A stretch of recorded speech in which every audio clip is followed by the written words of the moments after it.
காஞ்சிபுரம் ஸ்ரீதர். காஞ்சிபுரம் அரசு பொது மருத்துவமனையில் சுமார் 200க்கும் மேற்பட்ட கிராமங்களிலிருந்து உள்நோயாளிகளும் புறநோயாளிகளும் சிகிச்சை பெற்று வருகிறார்கள். இங்கே இப்போ திடீர்னு இந்த கோடை காலத்திலிருந்து அந்த மாற்றம் ஏற்படுவதனால திடீர்னு பார்த்தீங்கன்னா அதிகமான வெயிலிருந்து அதிகமாக மழை பெய்யுது. இதனால காஞ்சிபுரம் மாநகராட்சி சுற்றி இருக்கக்கூடிய 51 வார்டுகளிலும் கழிவுநீர் இந்த குடிநீரில் கலக்கப்பட்ட அபாயம் ஏற்பட்டு அதனால தொற்று நோய்கள் அதிகமாக பரவுது. இதில் அதிகமான தொற்று நோயாளிகள் இப்போ காஞ்சிபுரம் பொது மருத்துவமனை நோக்கி படையெடுத்து வராங்க. ஆக்சுவலாக இங்கே மேல் மெடிக்கல் வார்டு அதில் பார்த்தீங்கன்னா கிட்டத்தட்ட 40 பெட்டு தான் இருக்குது. இங்கே அட்மிட் பண்ணியிருக்கக்கூடிய நோயாளிகள் எல்லாமே கிட்னி, லிவரு, ஆஸ்மா இது போன்ற நோயாளிகள், இருதய நோயாளிகள் இவங்க தான் இங்கே அட்மிட் பண்ணியிருக்கிறாங்க.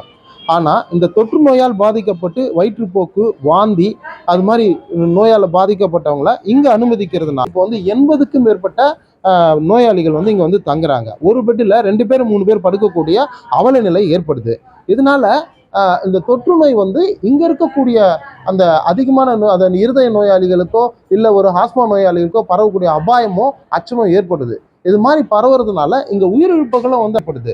இதுக்காக இங்கே என்ன பண்ணலாம்னா இங்கேருந்து ஒரு தனியாக வெளில ஒரு சத்திரம் எடுத்து இடம் இல்லாத பட்சத்தில் அங்கே நம்ம தங்க வச்சு அங்கே மருத்துவ வசதிகள்லாம் இந்த காலங்கள் கொஞ்சம் மாற்றம் ஏற்பட வரைக்கும் நம்ம சிகிச்சை கொடுக்கலாம்.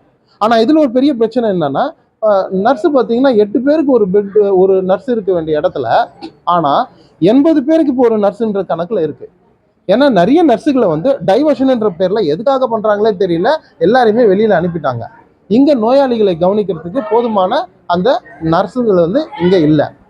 அதனால அரசு இதில் தலையிட்டு ஒரு தக்க நடவடிக்கை எடுத்து பொதுமக்களை காப்பாற்றி தருமாறு கேட்டுக்கொள்கிறேன்.